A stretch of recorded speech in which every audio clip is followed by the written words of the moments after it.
भूर्भुवः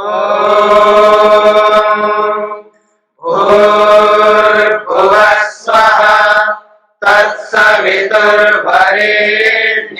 भर्गो देवस्य धीमहि धियो यो नः प्रचोदयात्।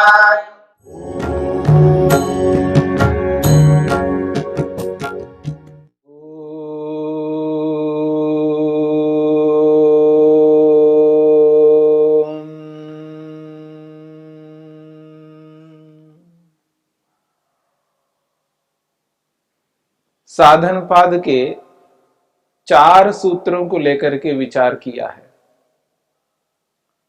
पहला सूत्र है तपः स्वाध्यायेश्वर प्रणिधानानि क्रिया योगः।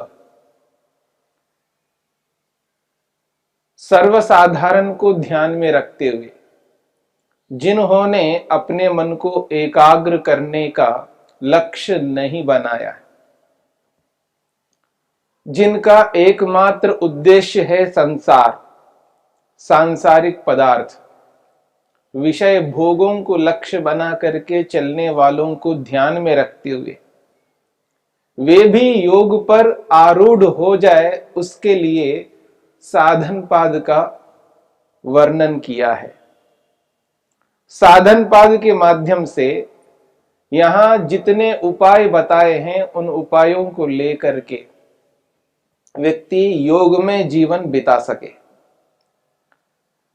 क्रिया योग के माध्यम से व्यक्ति समाधि को सिद्ध कर सके और क्लेशों को कमजोर कर सके। उसके लिए दूसरा सूत्र कहता है समाधि भावनार्थः क्लेश तनुकरणार्थश्च। समाधि की सिद्धि के लिए और क्लेशों को कमजोर करने के लिए क्रिया योग करना है।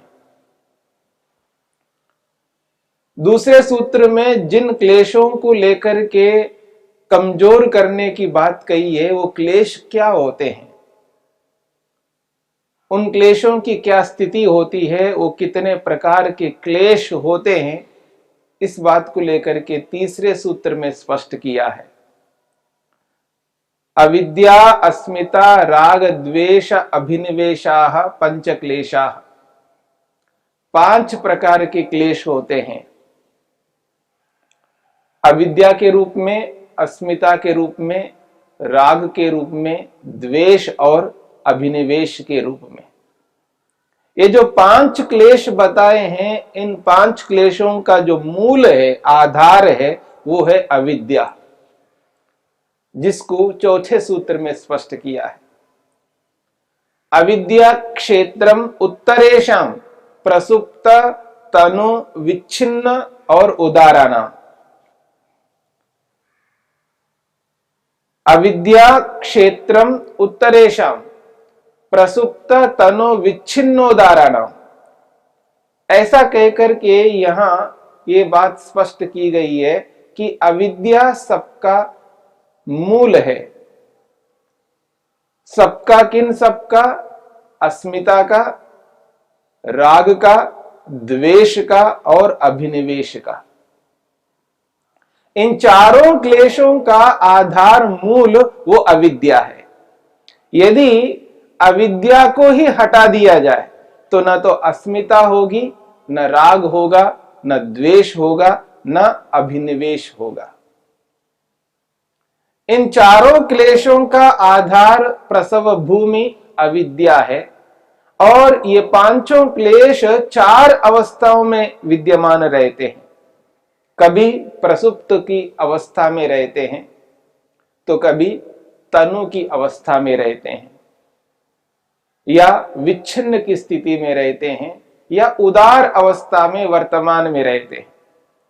पर एक समय एक क्लेश वर्तमान में रहता है तो बाकी चारों क्लेश वो रुके हुए रहते हैं, यानी विच्छिन्न दशा में रहते हैं, या कमजोर हुए हुए होते हैं अथवा सोए हुए रहते हैं। इन 5 क्लेशों को लेकर के जो बातें कही गई है, आखिर इन 5 क्लेशों को किस प्रकार से परिभाषित किया जाता है? अविद्या कहते हैं किसको? किसे अविद्या कहते हैं? आखिर ये अविद्या है क्या? जिसे अस्मिता कहते हैं, इस अस्मिता का अभिप्राय क्या है? इसकी क्या परिभाषा है? जिसे राग कहा जाता है, उस राग का मतलब क्या है? जिसे द्वेष कहते हैं, उस द्वेष का अर्थ क्या है? और जिस कारण से व्यक्ति भयभीत होता है, उस अभिनिवेश का मतलब क्या है? इन पांचों क्लेशों को बारी बारी से महर्षि पतंजलि ने स्पष्ट रूप से एक निर्धारण कर दिया है। इसका नाम अविद्या है। इसको अविद्या कहते हैं। इसलिए अविद्या कहते हैं क्योंकि ये इस रूप में विद्यमान है। तो महर्षि पतंजलि 5वें सूत्र में अविद्या की परिभाषा करते हैं। किसे अविद्या कहते हैं? महर्षि पतंजलि कहते हैं, अनित्या शुचि दुखानात्मसु नित्य शुचि सुखात्मक ख्यातिरविद्या। एक है अनित्य और एक है असुचि, दूसरा है असुचि और तीसरा है दुख और चौथा है अनात्मा। अनित्या शुचि दुखानात्मसु नित्य शुचि सुखात्मक ख्यातिरविद्या। यहां पर अनित्य, अशुचि, दुख और अनात्मा, ये 4 बातें बताई गई और इन चारों के साथ में जोड़ दिया है नित्य, शुचि, सुख और आत्मा। एक और 4 है और एक और 4 है, इन दोनों को मिला दिया जाए तो अनित्य को नित्य मानना, जो अनित्य है उसको नित्य स्वीकार करना। अशुचि को शुचि मानना, यानी अशुद्ध को शुद्ध मानना। है तो अशुद्ध है, अपवित्र है, पर उसको पवित्र मानता है व्यक्ति, शुद्ध मानता है। अशुद्ध को शुद्ध मानना, इसी को अशुचि कहा है और उसका विपरीत शुचि। और जो दुख है उसको सुख मानता है। जो सुख है उसको सुख नहीं मान रहा है, जो दुख है उसको सुख मान रहा है। ये तीसरी बात है। और चौथी बात है अनात्मा। जो आत्मा नहीं है उसको आत्मा मान रहा है। तो अनित्य को नित्य मानना एक बात, अशुद्ध को शुद्ध मानना दूसरी बात, और दुख को सुख मानना तीसरी बात, और अंतिम चौथी बात है जो अनात्मा है, यानी जिसको हम जड़ कहते हैं, जड़ को चेतन मानना। ये 4 बातें हैं और जहां ये चारों बातें हैं वहां पर अविद्या है।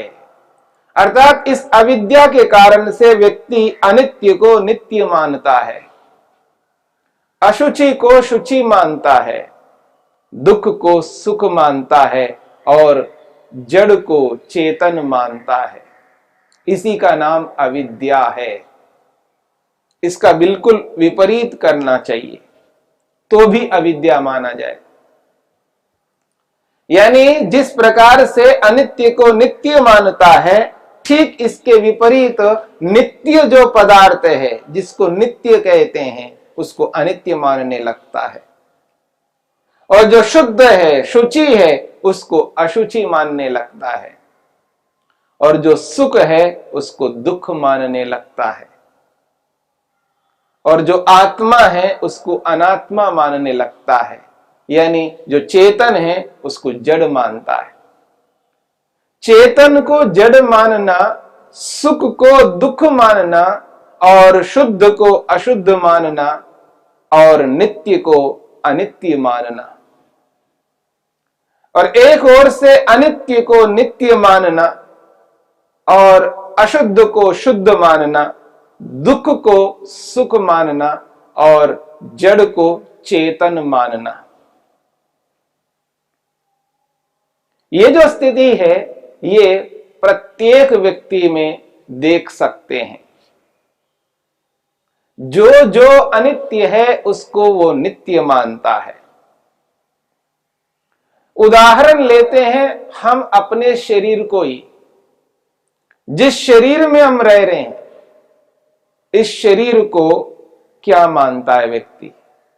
हां, शब्दों से तो मानता है अनित्य है, पर व्यवहार से इसको नित्य मानता है।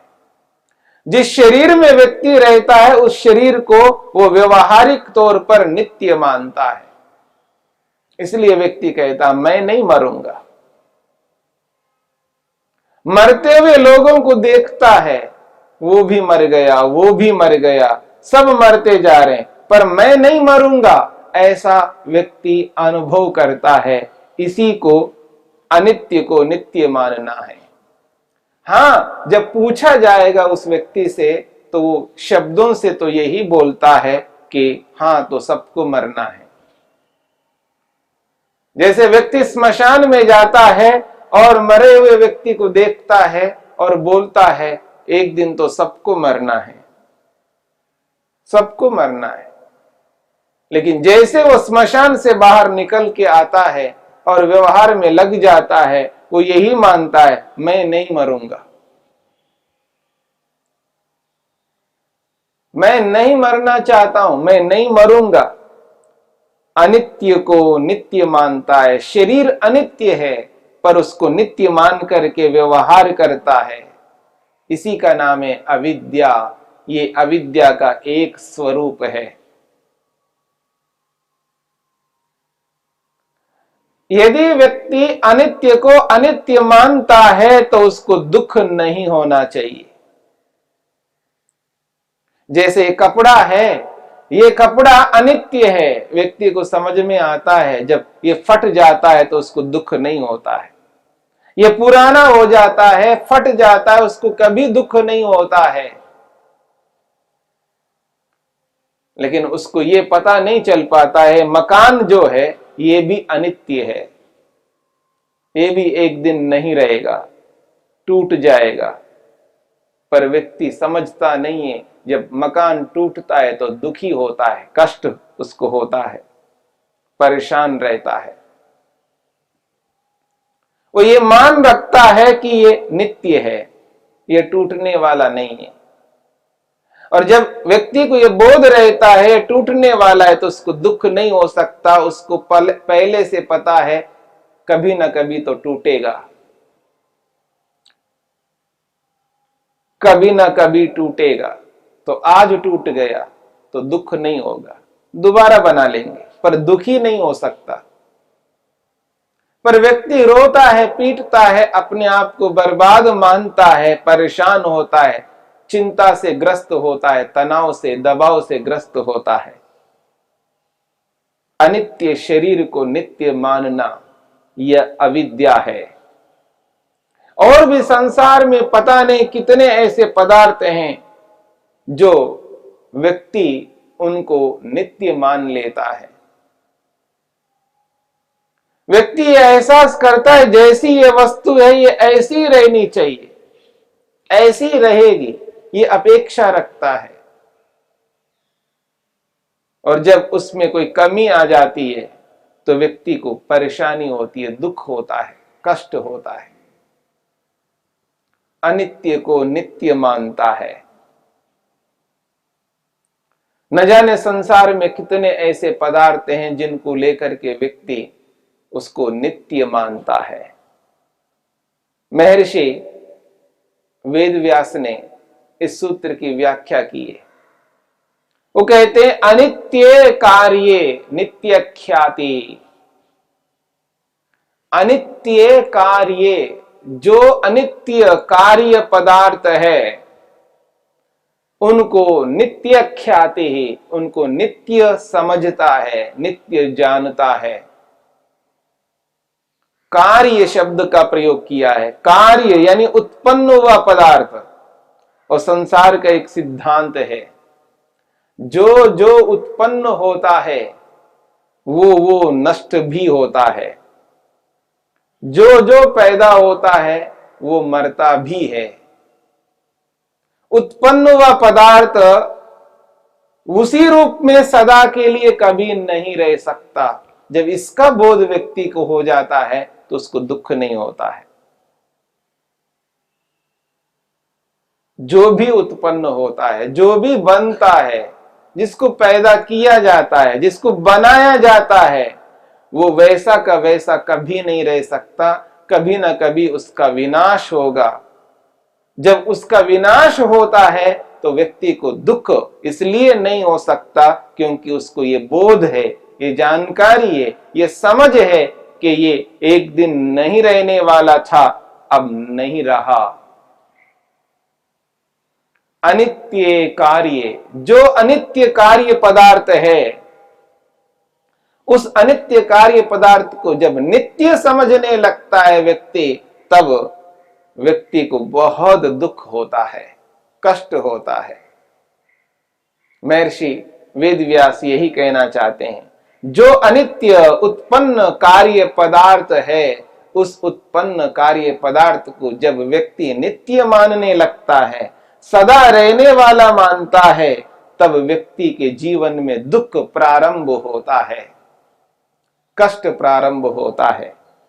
और जिस दिन व्यक्ति को यह बोध होता है ये अनित्य है, कभी भी जा सकता है, सुरक्षा करना मेरा दायित्व है, मेरा कर्तव्य है, सुरक्षा करने पर भी एक दिन ये नहीं रहेगा, उस स्थिति में व्यक्ति को दुख नहीं होगा क्योंकि उसे ये बोध है ये अनित्य है, तो ये नाशवान है, नष्ट हो गया है। इसलिए दुख किस बात का, क्यों दुखी होना है। जब इस बात को लेकर के व्यक्ति जीवन में चलता है तो वो व्यक्ति सुखी रह सकता है, दुखी कभी नहीं हो सकता। लेकिन जो व्यक्ति इन उत्पन्न पदार्थों को नित्य मान करके चलता है, सदा मेरे साथ रहेंगे ये मान करके चलता है, सदा उनके साथ अपना संबंध बनाए रहेगा ऐसा मान करके चलता है, वही व्यक्ति दुखी होता है, संतप्त होता है, पीड़ित होता है। और ये पीड़ा, ये संताप व्यक्ति को जीने नहीं देता है। इसलिए इस संताप से, इस दुख से छूटना चाहते हैं तो व्यक्ति को ये बोध करना है और वो उस बोध को सतत जीवन के साथ जोड़ करके रखना है, उसे भुलाना नहीं है। तभी व्यक्ति अनित्य को अनित्य ही मान पाएगा, अन्यथा अनित्य को नित्य मानने लगेगा।